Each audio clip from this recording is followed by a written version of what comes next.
होता है, तो उसी बीच न जाने मेरे दिमाग में क्या आता है और मैं बोलता हूँ तुम लोग अच्छे लोग हो, हमें मिलना चाहिए। ये सुन के भैया सन्नाटा मच गया। हाँ क्या बोला तूने? आयु तुझे पता है ना ऑनलाइन दोस्त कभी मिल नहीं सकते। इनफैक्ट ऑनलाइन दोस्त जैसी तो कोई चीज ही नहीं होती, हम सब तो रोबोट है। आयु तू हमारा दोस्त हो ही नहीं सकता, हम जा रहे हैं। फिर उन लोगों ने एक दूसरे के गले में हाथ डाला और न जाने क्यों गुस्से में डोरेमोन का थीम सॉन्ग गाने लग गए, वो भी तमिल में।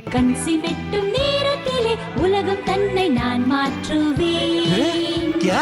अब नहीं, ऐसा कुछ नहीं हुआ था। सॉरी गाइस, कुछ महीनों से जिंदगी थोड़ी सही नहीं चल रही है, इसलिए ऐसे जोक्स आ जाते हैं कभी कभार। खैर सरप्राइजिंगली मेरे ऑनलाइन दोस्तों ने मेरी मिलने वाली बात को सीरियसली लिया और इसी तरह हमारी Mumbai to Goa trip plan होती है, जो कि दिसंबर में थी। तो अब फास्ट फॉरवर्ड करते हैं सीधा दिसंबर तक ट्रिप का टाइम। तो अब कुछ रीजन की वजह से मुझे मुंबई प्लेन की जगह ट्रेन से जाना पड़ता है। नहीं, मैं एयरपोर्ट पे फटाका लगाता हुआ नहीं पकड़ाया था। थे कुछ रीजंस, थी कि सच में थे। तो मैं रात में ट्रेन में बैठता हूँ और सुबह में मुंबई पहुंच जाता हूँ। अब जो मुंबई पहली बार आता है ना, वो ना अलग अलग चीजों को देख के चौंकता है, जैसे वड्डी वड्डी बिल्डिंग्स, वड्डे वड्डे सुपरस्टार्स। और इधर मैं जैसे ही मुंबई के स्टेशन पे उतरा, वो बहन की एलिवेटर स्टेशन पे, वो भी भाई साहब इसको एस्केलेटर बोलते हैं। एलिवेटर मतलब आंखों पे भरोसा ही नहीं हो रहा है। मैंने मम्मी को फोटो खींच के भेजी, मम्मी एलिवेटर, वो भी स्टेशन पे। भाई साहब एस्केलेटर होता है। देखो ये हमारे स्टेशन पे नहीं होते हैं, हमें पूरा ब्रिज पैरों से चढ़ना पड़ता है। और मेरे गांव के ब्रिज पता है बादलों में होते हैं। वो ब्रिज को इतनी ऊपर होने की जरूरत भी नहीं है, उसको किसी इंजीनियर ने भी नहीं बनाया है। ये गांव के लोगों ने मस्ती मस्ती में उसको इतनी ऊपर तक बना के आ गए हैं। अब वो स्टेशन का ब्रिज ना आउटर स्पेस तक पहुंच चुका है। साला कुली लेके भी जाओगे ना तो थोड़ा ऊपर जाके तुम्हारी कुली को भी कुली करना पड़ जाएगा। भाई साहब कुली करना पड़ेगा। अरे किया तो है तुम्हें। अरे आपको ने मुझे कुली करना पड़ेगा। रुको, कुली।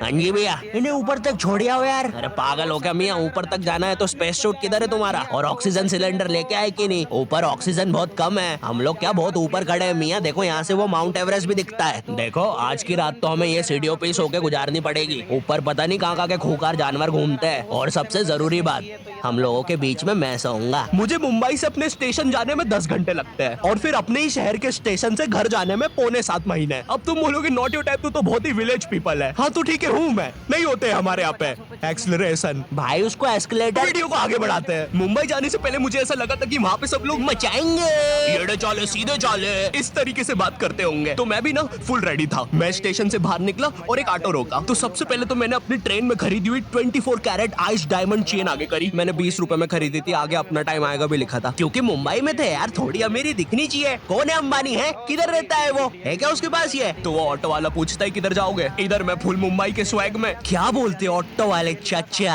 अंधेरी चलोगे क्या? चलो ना, मचाते ना अंधेरी में चल के। अंधेरी में तुम उजाला लेके आओ। ऑटो में क्यों बैठे हो? लैम्बोर्गिनी लाओ। ये अंधेरी में तुम आओ। क्यों चाचा? अरे मादर है, कड़कती धूप में मुजरा दिखा रहे मेरे को। अभी भी ज्यादा दूर नहीं गए, ऑटो से चीप सकता हूँ। हम लोग हमारे मुंबई के अपार्टमेंट आ जाते हैं, वहाँ पर थोड़ा सा रेस्ट करते हैं, क्योंकि स्टेशन से अपार्टमेंट तक तो हम भगते भगते आए थे। वो ऑटो वाला पीछे पड़ा था ना। क्यों पीछे पड़े हो हमारे? जाओ ना। नहीं मजाक कर रहा हूँ। 700 रुपए की टैक्सी करनी पड़ी थी अपार्टमेंट तक। 700 रुपए की। 700 रुपए पता भी है कितने होते हैं? 700 रुपए में पता है तुम मुंबई में क्या क्या कर सकते हो? तुम कर सकते हो 700 रुपए में तुम 700 रुपए में वापस उसी टैक्सी में बैठ के स्टेशन जा सकते हो। भाई साहब मैंने 750 कर लिया है रेट। कितनी महंगी है मुंबई।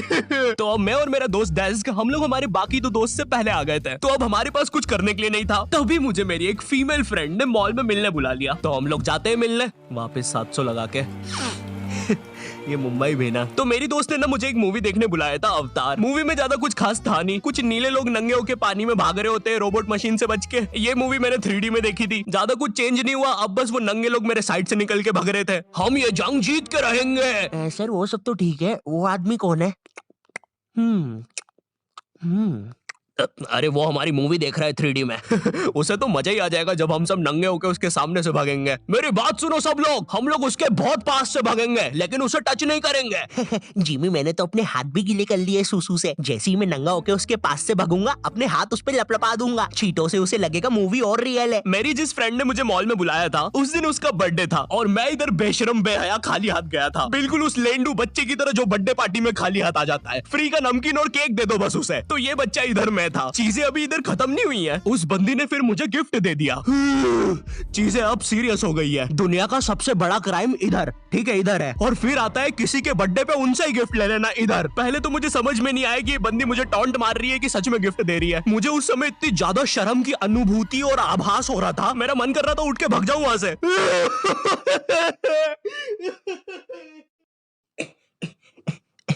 अरे वो अरे वो बाहर बहुत गर्मी है ना, इसलिए मैंने सोचा स्प्राइट पी लूं आके। और पेरी पेरी फ्राइज भी मेरे फेवरेट है।